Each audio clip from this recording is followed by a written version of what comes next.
The rain poured mercilessly as I stood on our driveway, a hastily packed suitcase at my feet and my laptop bag clutched to my chest. Through the streaming water, I could still see my father's face contorted with rage in the doorway. "You're throwing your life away for some stupid tech startup," he roared, his voice competing with the thunder. "No daughter of mine is going to waste her Stanford degree on this nonsense." My mother stood behind him, her expression a mix of disappointment and concern. "Olivia, please," she pleaded. "Just take the job at Goldman Sachs. They're offering you everything: security, prestige, a real future." I tightened my grip on my laptop bag, feeling the hard edge of my business plan inside. 2 years of research, countless sleepless nights, and the validation of 3 tech incubators, all dismissed as nonsense because it didn't fit their definition of success. "This isn't nonsense," I said, my voice surprisingly steady despite the trembling in my hands. AI-driven cybersecurity is the future. My algorithm could protect millions of people from.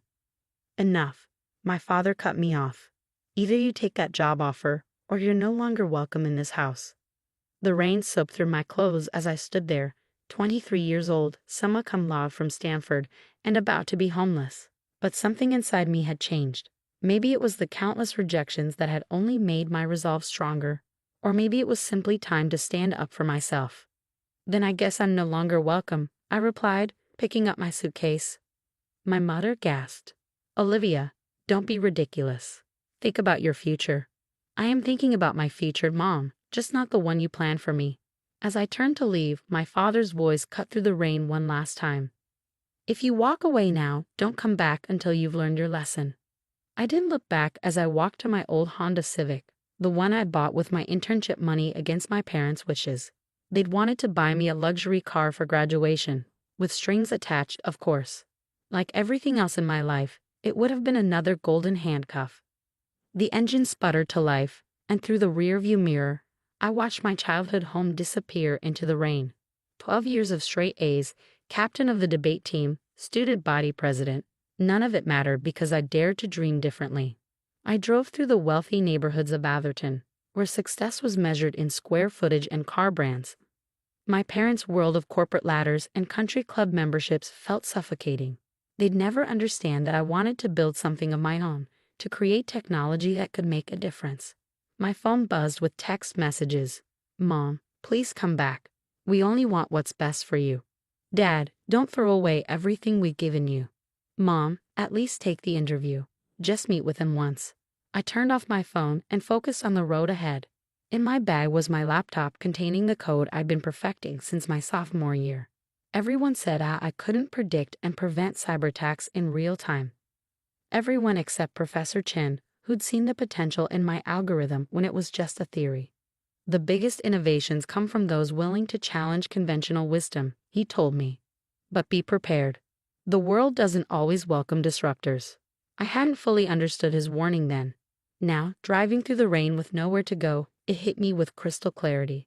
The first few weeks were harder than I'd imagined. I couch surfed between college friends, careful not to overstay my welcome. During the day, I worked from coffee shops, refining my code and pitching to potential investors. At night, I took freelance programming jobs to keep myself afloat. My parents' influence in the tech world made things even more challenging. Potential investors would suddenly back out after mysterious phone calls. Promising meetings would end with apologetic emails about conflicts of interest. "Your father is just trying to protect you," one family friend told me after another failed pitch. The startup world is brutal. 9 out of 10 fail within the first year. What they didn't understand, every rejection, every closed door only made me work harder. I improved my algorithm, expanded its capabilities, and documented results that couldn't be ignored. I lived on ramen noodles and coffee, working 18-hour days, sleeping on a second-hand futon in a shared apartment in the roughest part of San Jose. 3 months after being kicked out, I got my first break. A small cybersecurity firm agreed to run a pilot test of my algorithm. The results exceeded even my expectations. My AI detected and prevented attacks that their best systems had missed. Word spread quickly in the tech community. Suddenly, the same investors who'd ignored my emails were calling me. But I remembered who had believed in me when I had nothing. Sarah Chen, a junior partner at Nova Ventures, had been the only one to see past my age and last name. "Your parents' connections might open doors," she'd said during our first meeting, "but your innovation will break down walls." With Nova's seed funding, I could finally bring Security AI to life. We rented a small office, really just a converted storage room, and I hired my first 2 employees. Both were brilliant programmers who'd been overlooked by big tech companies because they didn't fit the traditional mold. My parents' attempts to save me from myself didn't stop. They sent relatives to talk sense into me. Old family friends would accidentally run into me, armed with job offers and warnings about startup failure rates. "Your sister took over the family investment firm," my mother reminded me during one of her rare calls. "She's already made partner. Meanwhile, you're throwing away your potential on this experiment." I hung up and went back to work. They didn't know that major tech companies were already showing interest in Security AI. They couldn't see that their successful daughter's investment firm was using outdated security protocols that left their clients vulnerable. 6 months in, we landed our first major client, a mid-sized bank that had suffered a devastating cyber attack. Our system not only secured their network but predicted and prevented 3 potential breaches in the first week.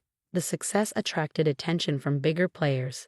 Tech blogs started writing about the revolutionary AI security system developed by a Stanford graduate.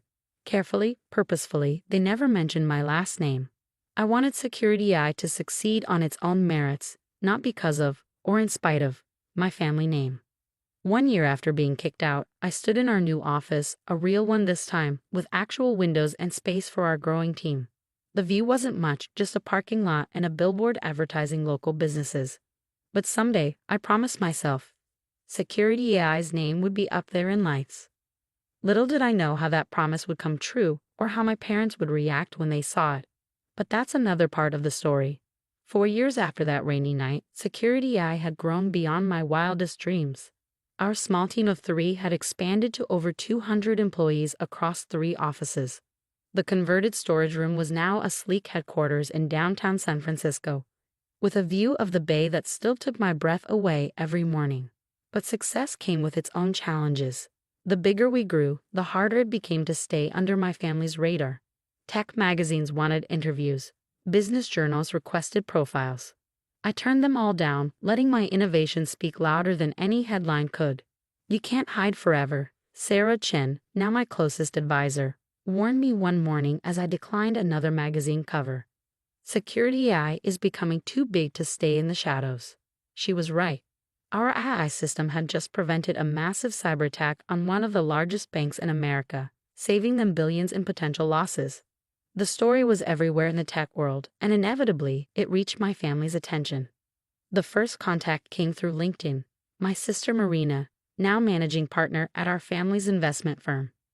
Fascinating article about Security AI. The founder's name is mysteriously absent, but the Stanford connection and timeline are interesting. We should talk.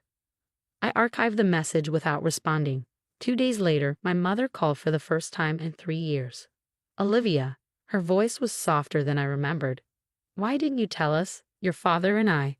We've been watching Security AI's rise for months. We had no idea." "Would it have made a difference?" I asked, keeping my voice neutral. "Would you have supported me if you knew?" The silence on the other end answered my question. "I have a meeting," I said. "Goodbye, Mom." The meeting was with Microsoft's cybersecurity division. They wanted to integrate our AI system into their entire platform, a deal that would make Security AI a household name overnight. As I stood in a Seattle boardroom, presenting to their executives, I couldn't help but think about how far I'd come from that rain-soaked driveway. The Microsoft deal was just the beginning. Google called next, then Apple. Suddenly, Security AI was at the center of a bidding war between tech giants. Our valuation soared past $1 billion, making us the fastest-growing cybersecurity company in history. I still lived simply, pouring most of my earnings back into research and development. My apartment, though in a better neighborhood now, was modest. My Honda Civic had finally died, replaced by a practical Tesla Model 3. More for the autopilot during late work nights than status. Then came the offer that would change everything. The New York Stock Exchange wanted to feature Security AI in their Times Square billboard campaign celebrating innovative tech companies. My face, my name, my story. There would be no hiding anymore. "It's time," Sarah said, watching me stare at the offer email. "You've proven everything you needed to prove." The morning my face appeared on Times Square's largest billboard, I was in our New York office, pretending it was just another day. But my phone wouldn't stop buzzing. "Dad, we just drove past Times Square. Is this why you've been hiding from us all these years?" "Mom, please, can we meet?" "We were wrong. So terribly wrong." "Marina, that's quite a statement you're making, little sister." Father is having a meltdown. I let them all go to voicemail. Instead, I focus on our latest project, a free version of Security AI for nonprofit organizations and educational institutions. Success meant nothing if it couldn't make a real difference in the world. But they wouldn't give up. My parents camped out in the lobby of our New York office, refusing to leave until they saw me. After 3 hours, Sarah convinced me to face them. "Sometimes," she said, "closure is worth more than avoiding pain."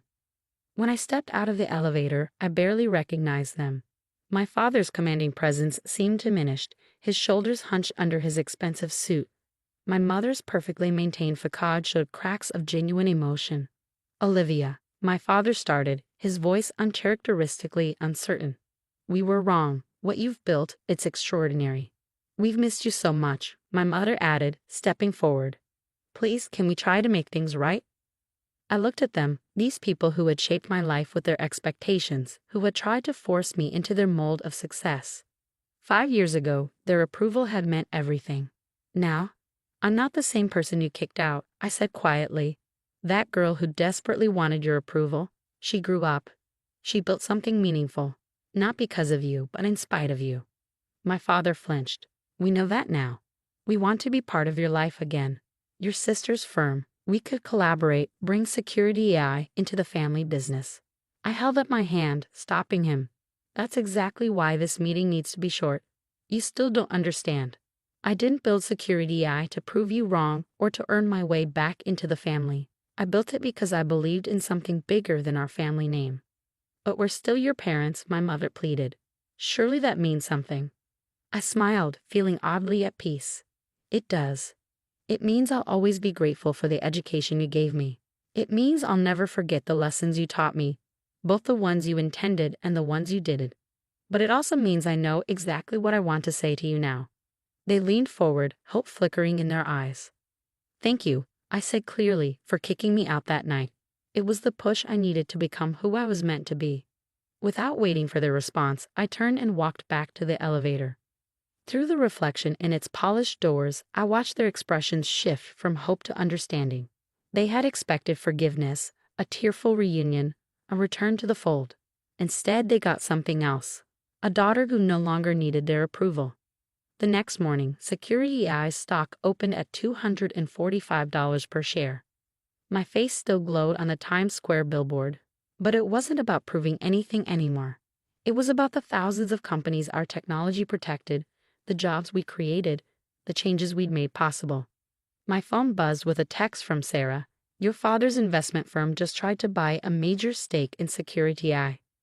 I smiled and typed back, "Too late. We already donated those shares to fund cybersecurity education for underprivileged students." Sometimes success isn't about proving your worth to others. Sometimes it's about proving to yourself that you were right to believe in your dreams, even when no one else did. And sometimes the best revenge isn't revenge at all. It's living well, on your own terms, making a difference in ways that money can't measure. The rain had stopped in New York, and as I walked to our office, I couldn't help but smile at the symmetry. 5 years ago, I stood drenched in a different rain, feeling lost and alone. Now I walked in sunshine, knowing exactly who I was and what I was worth. And that was worth more than any billboard could display.